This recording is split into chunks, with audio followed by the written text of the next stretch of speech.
DV left और right एक ही line में आ गए। ये अब जो फ्लोट का एट्रीब्यूट है ना, इसको समझें। अभी फ्लोट में मैंने क्या दिया है, फ्लोट में मैंने दिया है भाई लेफ्ट और लेफ्ट, तो दोनों कहां फ्लोट हो रहे हैं, लेफ्ट पर। अच्छा, अगर मैं यहां राइट राइट कर दूं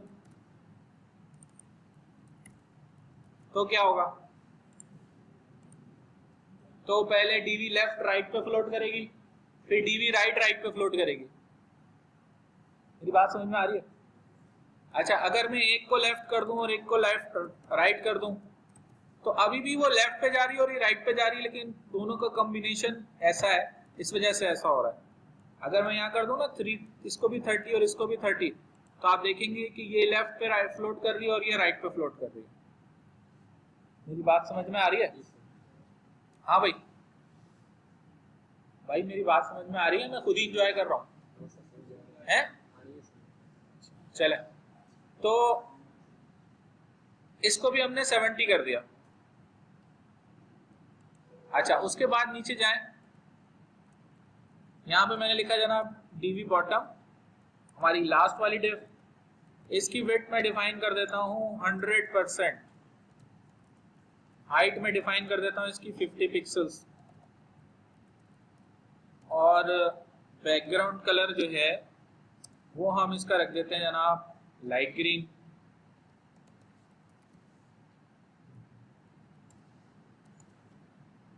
और फ्लोट इसमें भी लगाना जरूरी है, अदरवाइज ये दोनों डिस्क के पीछे चली जाएगी।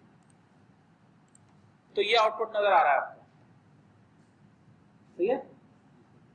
समझ में आ रहा है क्या आउटपुट है? ये नहीं आ रहा? मुबारक।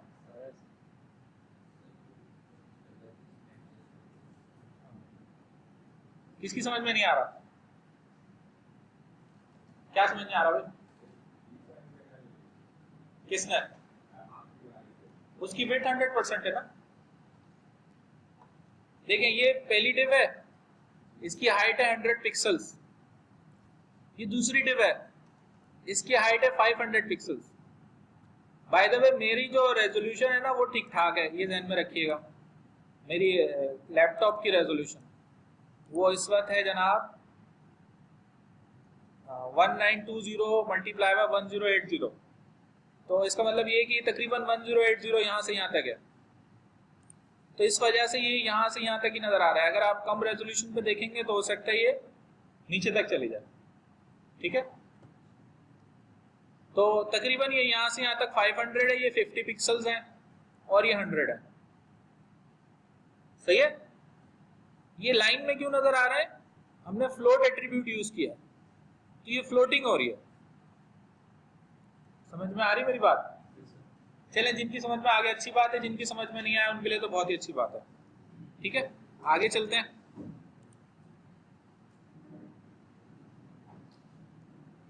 अब ये जो सिलेक्टर है, ये कौन सा सिलेक्टर है?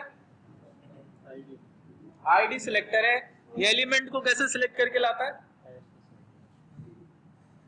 जो एलिमेंट की आईडी है उसकी बेसिस पे सिलेक्ट करके लाता है। अब यहां हम कुछ और एट्रीब्यूट्स देख रहे हैं सीएसएस के, ठीक है? जैसे एक एट्रीब्यूट है हमारे पास, उसका नाम है बॉर्डर रेडियस, सही है? बॉर्डर रेडियस ना CSS3 का एट्रीब्यूट है। CSS3 का एट्रीब्यूट होने से क्या मुराद है? ये पुराने ब्राउजर्स पे नहीं चलेगा। जैसे HTML5 के टैग्स है ना कुछ जो मैंने बताए थे इनपुट टाइप वाले, इसी तरह ये CSS3 का एट्रीब्यूट है जो कि पुराने ब्राउजर्स पे नहीं चलेंगे, नए पे चल जाएंगे। तो बॉर्डर रेडियस मैंने यहाँ डिफाइन कर दिया 100 पिक्सल्स। अच्छा, जरा इसका आउटपुट चेक करते हैं, क्या इफेक्ट नजर आ रहा है आपको?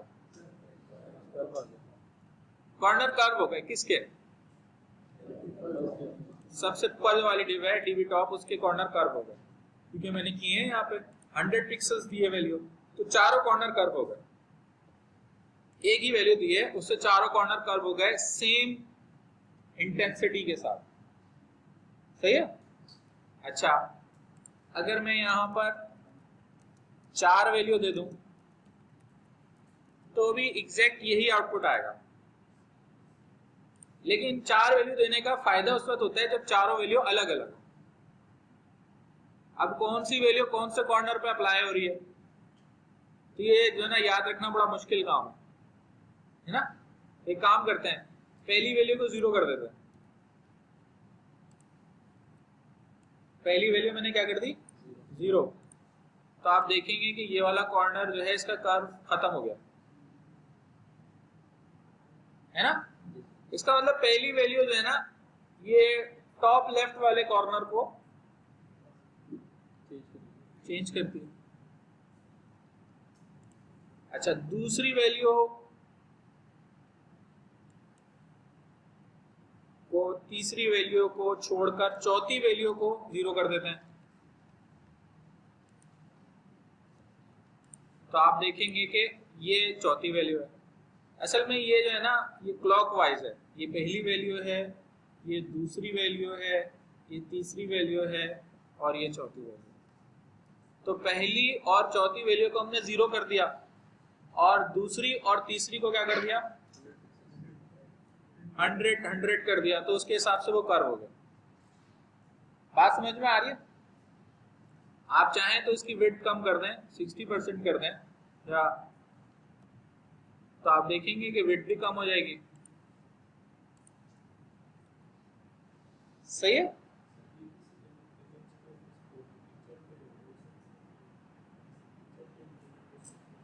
सिर्फ डिफ पे होगा। सही। ये बॉर्डर रेडियस का एट्रीब्यूट सिर्फ डिफ पे अप्लाई होगा, ये भी मैं इसके ऊपर बताऊंगा बात। ये आप किसी इमेज पे इवेंट टेबल वगैरह पे भी अप्लाई करके देखेंगे तो नहीं होगा, उसका एक रीजन है, वो मैं समझाता हूँ भी। अच्छा, ये बॉर्डर रेडियस का एट्रीब्यूट हमने लगाया था डीवी टॉप के ऊपर। अब मैं इसको यहाँ से कॉपी कर रहा हूँ, इमेज चला गया डीवी लेफ्ट में, यहाँ पर मैंने लिख दिया 0 100 100 और 0, तो आउटपुट ये आ गया आपके पास। यहाँ पे भी दूसरा और तीसरा कॉर्नर कर्व हो रहा है ना, सही है ना। अच्छा, यहां पर हम दूसरा तीसरा नहीं करते बल्कि पहला और तीसरा कॉर्नर जो है उसको कर्व कर देते, तो आप देखेंगे कि आउटपुट कुछ इस किस्म का नजर आएगा।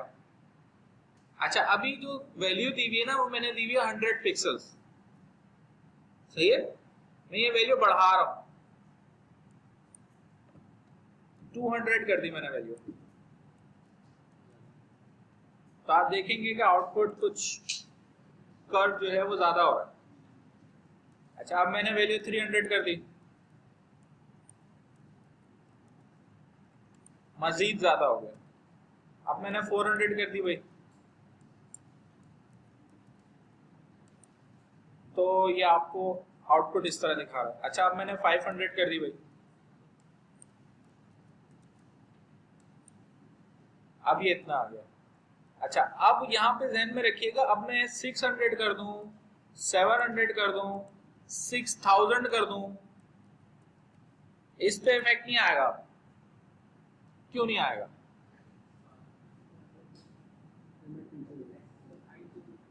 क्योंकि अब ये अपनी मैक्सिमम जो है ना वो कर्व स्टेट में आ गया, इससे ज्यादा ये कर्व हो ही नहीं सकता। हाँ, ये है कि आप बड़ी रेजोल्यूशन पे देखेंगे ना तो आपको डिफरेंस नजर आएगा। देखें, मैंने यहाँ पे 500 जब कर दिया था ना और डिफ की हाइट भी 500 ही है, तो यहाँ पर अब ये फुल कैपेसिटी पे कर्व हो गया। अच्छा, अब कोई ऐसी रेजोल्यूशन होगी ना जो मेरी से ज्यादा रेजोल्यूशन हो, तो उसमें 500 और 600 में थोड़ा डिफरेंस नजर आएगा। अब यहाँ और नहीं हो सकता। मेरी बात समझ में आ रही है मैं क्या कह रहा हूँ? अब इससे ज्यादा कर्व होगा ही नहीं, कितना कर्व होगा, क्योंकि जो कर्व है बिल्कुल कर्व होकर कॉर्नर पे पहुंच चुका है। सही है, ठीक है। ये कौन सी डिफ थी? डीवी लेफ्ट थी है, सही है। अच्छा, अब ये बॉर्डर रेडियस मैंने कॉपी किया और हम आ गए कहां पर? राइट में आ गए। यहां पर मैं ये कर रहा हूं कि पहले और तीसरे के बजाय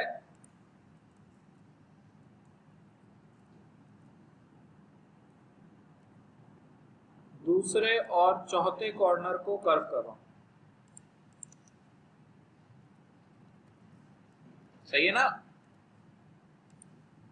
तो दूसरा और चौथा कॉर्नर कर्व हो गया। अच्छा, आपके ख्याल में मजीद कर्व होगा ये? हाँ, नहीं होगा, चेक कर लेते हैं, आसान सा तरीका है।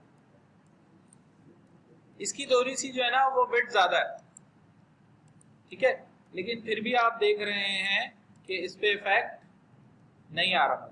क्यों नहीं आ रहा? क्योंकि अगर आप इस कर्व को देखें ना तो अपनी मैक्सिमम कैपेसिटी पे ये पहुंच चुका है। सर ये हाइट से ताल्लुक नहीं रखता, क्योंकि हाइट और वेट दोनों के कॉम्बिनेशन से ताल्लुक रखता है, ठीक है, सही है। अगर हम हाइट और हाइट शायद चेंज है फिर तो obviously सही है। और अभी दोनों की हाइट 500 है ना, तो 500 से ज्यादा इफेक्ट पड़ ही नहीं रहा। तो नतीजा ये हो रहा है कि आपके पास डिफ की ये हालत है, सही है। हाँ, समझ में आ रहा है। अच्छा, उसके बाद में क्या करता हूं, उसके बाद में ये करता हूं कि जो सबसे लास्ट वाली हमारी डिव है, इसमें भी बॉर्डर रेडियस हम डिफाइन नहीं करते, बस इसकी विड्थ कर देते हैं जनाब 40% और फ्लोट राइट करवा देते हैं। और चला थोड़ा सा और कम कर लें,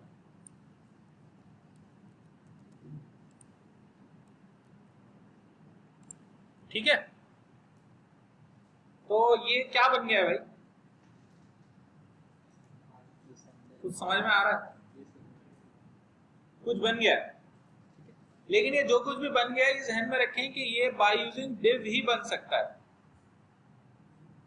ये जो बॉर्डर रेडियस का एट्रीब्यूट है, अगर मैं टेबल पे या पैराग्राफ पे या किसी और चीज पे अप्लाई करने की कोशिश करूंगा तो नहीं होगा, ठीक है। तो यहाँ बताने का मकसद सिर्फ बॉर्डर रेडियस के एट्रीब्यूट को समझाना था। अच्छा, इसी तरह एक और एट्रीब्यूट है, वो भी CSS3 का एट्रीब्यूट है, उसका नाम है जनाब बॉक्स शेडो, ठीक है। अब ये जो CSS है ना, इसमें सिर्फ आपको एट्रीब्यूट्स के बारे में पता होना चाहिए, ये एट्रीब्यूट ये करता है, ये एट्रीब्यूट ये करता है, सिंपल है, इसमें कोई रॉकेट साइंस नहीं है, सिंपल है। बॉक्स शेडो के अंदर क्या क्या दे सकते हैं आप, जैसे मैंने यहाँ पे दे दिया जनाब रेड 10 पिक्सल्स और 10 पिक्सल्स। तो अब आप मुझे बताएंगे कि ये एट्रीब्यूट क्या कर रहा है, ये कौन सी डिफ पे लगाया हमने, लेफ्ट वाली डिफ पे। ये बॉक्स शेडो का आउटपुट है, ठीक है। अब ये आउटपुट जो आ रहा है इसमें रेड तो समझ में आ रहा है, ये 10 और 10 क्या चीज है,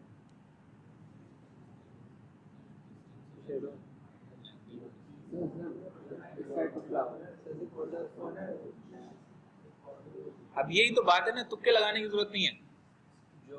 आपने इसकी डिस्क्रिप्शन पढ़ी है, डॉक्यूमेंटेशन पढ़ी नहीं पढ़ी ना, तुक्के लगाने की जरूरत नहीं है। देखें, इसका तरीका ये है कि आप ये वैल्यूज चेंज करके देखें।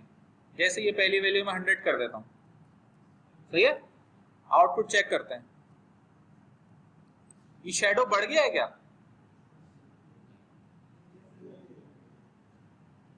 है? अच्छा, चले इसको भी 100 कर देते हैं।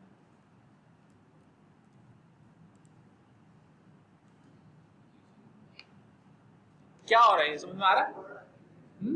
नहीं, शैडो नहीं बढ़ रहा।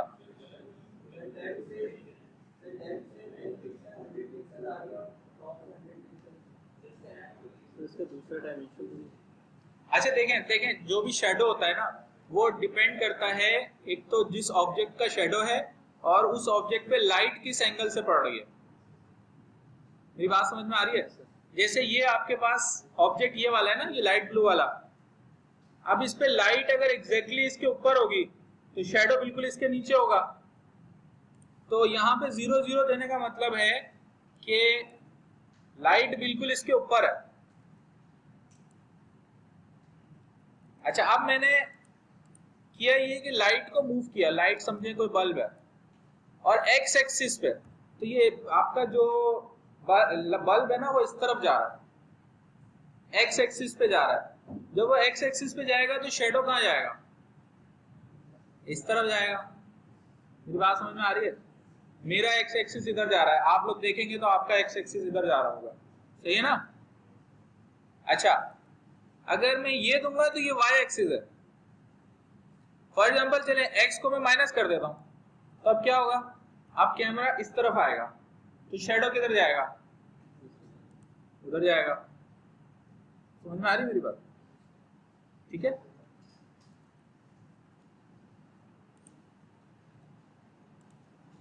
चले यहां भी 100 दे देते हैं, 10 ही दे देते हैं। चलो, नहीं समझ में आया कोई मसला नहीं है, टेंशन ना लें यार। ये आ गया शेडो, ठीक है, सही है। तो आप कोई भी CSS का एट्रीब्यूट यहां लिखेंगे ना इस स्टाइल में, तो इस वाली डिफ पे अप्लाई हो जाएगा, ठीक है।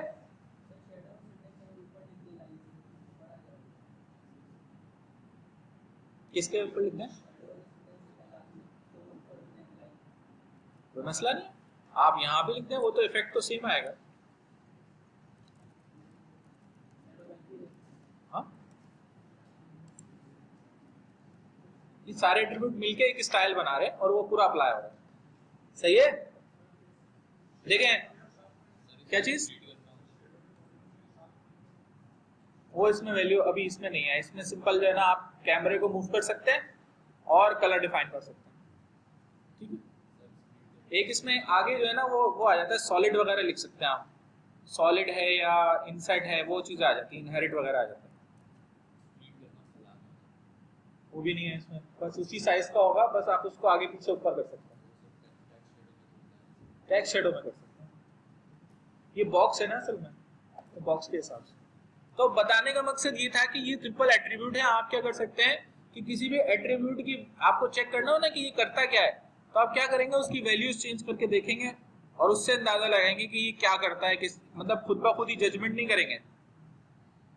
अगर वैसे देखा जाए तो कुछ लगता है यार ये एक्स और वाई वैल्यू है, थिकनेस है और हाइट और विड्थ है, शायद ऐसा नहीं है, ठीक है।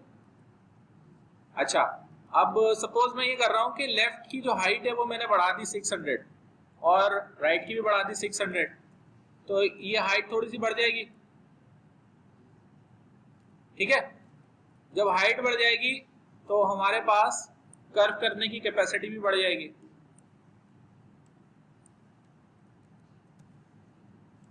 तो ये कर्व भी थोड़ा सा ज्यादा हो गया। अच्छा, अब मैं क्या कर रहा हूं, ये जो बॉर्डर रेडियस का एट्रीब्यूट है ना, इसको समझने के लिए पिछली क्लास में हमने एक फॉर्म बनाया था, आपको याद होगा, HTML फॉर्म। ये फॉर्म मैं यहां से कॉपी कर रहा हूं और मैंने जाके CSS एग्जाम्पल में DV राइट के अंदर इसको पेस्ट कर दिया। कहां पे पेस्ट किया है, तो ये DV राइट में नजर आएगा ना। हाँ भाई, चलें इसका आउटपुट चेक करते हैं। ये इसका आउटपुट है। अब ये आउटपुट देख के क्या समझ आ रहा है आपको, क्या दिमाग में बात आ रही है?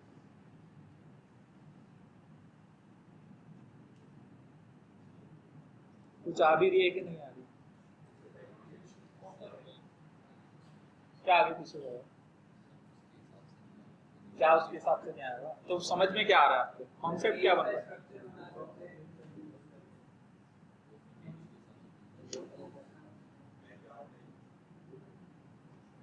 क्या बैकग्राउंड? हाँ, इससे जो बात समझने वाली है, जो कॉन्सेप्ट डेवलप करने वाला है, वो ये है कि बॉर्डर रेडियस का एट्रीब्यूट डिव की शेप चेंज नहीं कर रहा है, डिव उतनी की उतनी है। बॉर्डर रेडियस का एट्रीब्यूट बैकग्राउंड कलर को कर्व करके आपको बेवकूफ बना रहा है।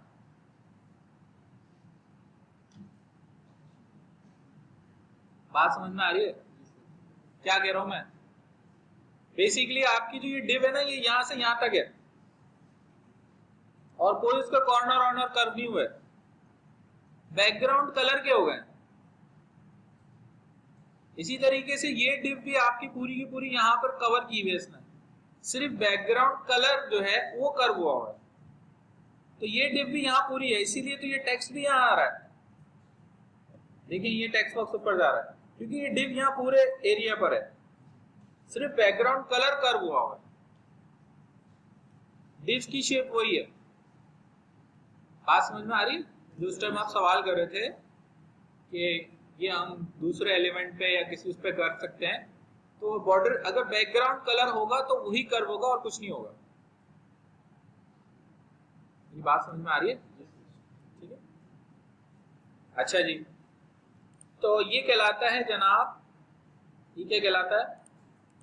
ID selector. आईडी सिलेक्टर से मुराद कि आप किसी भी एलिमेंट को उसकी आईडी से सिलेक्ट करें और सिलेक्ट करने के बाद क्या करें, जो भी एट्रीब्यूट आप उस सिलेक्टर में लिखेंगे वो उस एलिमेंट पे अप्लाई हो जाएंगे। अच्छा, उसके बाद हमारे पास दूसरा जो सिलेक्टर है ना, वो कहलाता है क्लास सिलेक्टर। क्लास सिलेक्टर से क्या मुराद है? जब भी आपको CSS में डॉट लिखा हुआ नजर आएगा, क्या लिखा हुआ नजर आएगा? डॉट, तो इसका मतलब यहां पे CSS की क्लास लिखी हुई है। क्या लिखी हुई है? क्लास। क्लास। जैसे मैं यहां पे लिख देता हूं जनाब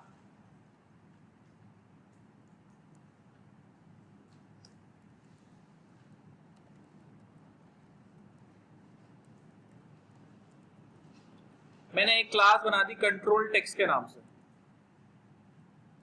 या चलें कंटेंट के नाम से बना दी। कंटेंट के नाम से एक क्लास बना दी और इसमें मैंने लिख दिया भाई टेक्स्ट अलाइनमेंट जो है ना वो राइट रखनी है। अच्छा, अब ये किस पे अप्लाई होगी जाके? किस एलिमेंट पे अप्लाई होगी? अभी तो किसी पे भी नहीं होगी। किस पे होगी ये उस एलिमेंट में होगी जिसके अंदर क्लास एट्रीब्यूट होगा और क्लास एट्रीब्यूट में कंटेंट लिखा होगा। जैसे मैं इस टेबल में जाकर पहली टीआर की पहली टीडी के अंदर जाके लिख रहा हूं क्लास इक्वल्स टू कंटेंट, तो अब इस टीडी पे ये एट्रीब्यूट अप्लाई हो जाएगा, कौन सा? Text align right. अब ये जो क्लास होती है ना, ये कभी भी एक एलिमेंट पे नहीं मल्टीपल एलिमेंट्स पे होती है। तो पहली टीडी हर टीआर की उसमें जाके मैं लिख देता हूं क्लास कंटेंट।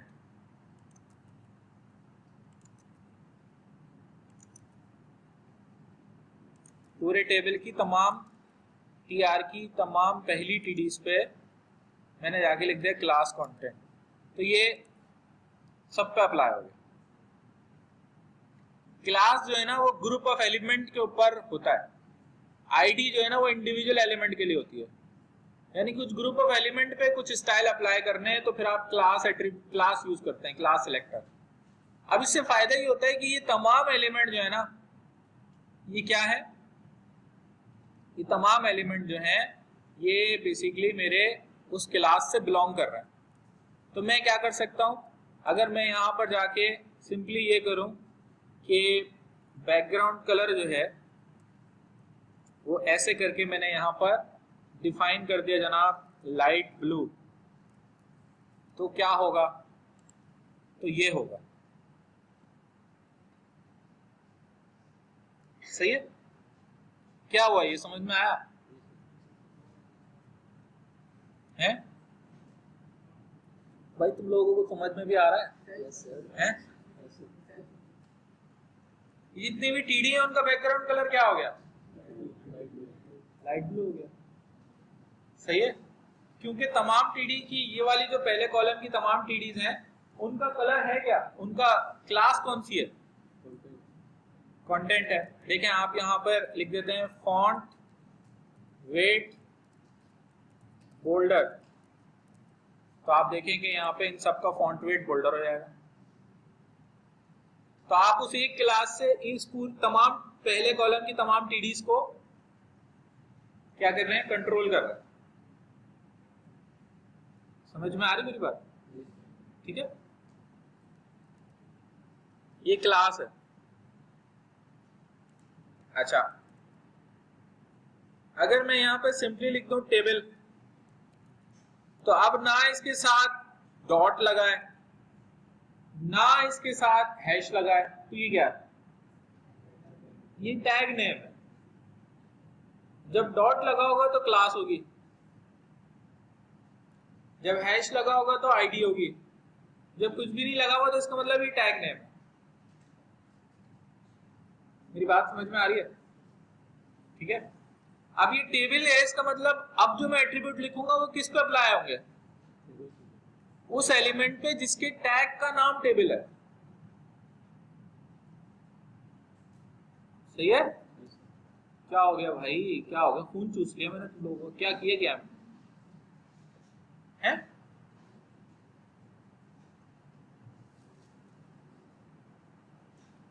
तो यहां जो एट्रीब्यूट लिखूंगा वो क्या करेंगे भाई? हाँ,